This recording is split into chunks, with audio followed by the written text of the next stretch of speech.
Substantial crowd of Julian Assange's supporters here outside the Ecuadorian embassy. They're of course delighted this is the outcome they wanted, but the British government is insisting it changes nothing.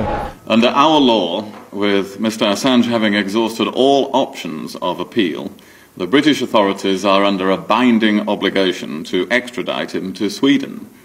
We must carry out that obligation, and of course we fully intend to do so. So what are the roots of this row?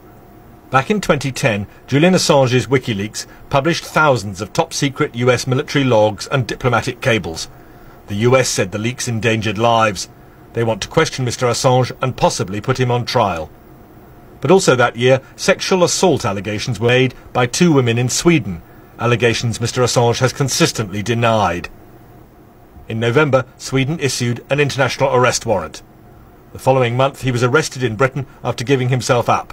Mr. Assange was given bail. Later, a court ordered his extradition. A series of appeals against extradition ended in failure at the Supreme Court.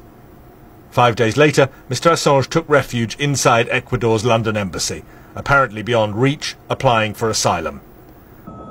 So Julian Assange, still inside Ecuador's embassy, is now the focus of a storm of diplomatic, political and legal argument with no obvious resolution in sight. James Robbins, BBC News.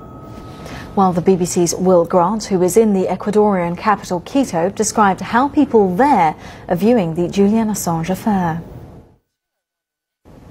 There's a real mix. There are people who really do ask Julian who and don't know quite how this character and this website have managed to draw their country into an international diplomatic spat. But then there are people who are more informed about exactly the background of their government's role in at least accepting him coming in first into the embassy and now granting him diplomatic asylum. So it's a very complex picture for people in Ecuador who literally don't quite know how this has come around. And of course, Ecuador's president and Julian Assange, they've spoken on a television program in which Julian Assange has interviewed him, and they have quite a good relationship. They do. There's a sort of ideological meeting of minds between the two men. First off, in as much as they shared a very long and cordial interview, and then secondly, they agree on the idea role of the mass media, the idea of the imperial powers taking control of parts of Latin America as they would see it, and things of this nature. So they do share a sort of ideological base.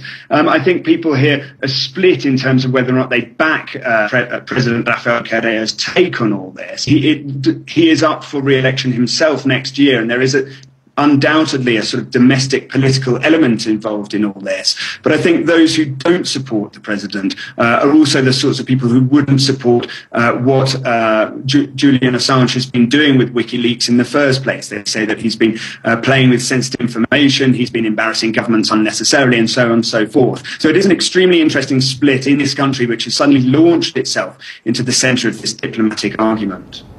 Will Grant with the perspective from Ecuador there. Now in other news, in one of the bloodiest industrial disputes since the end of apartheid, South African police have opened fire on a crowd of several thousand striking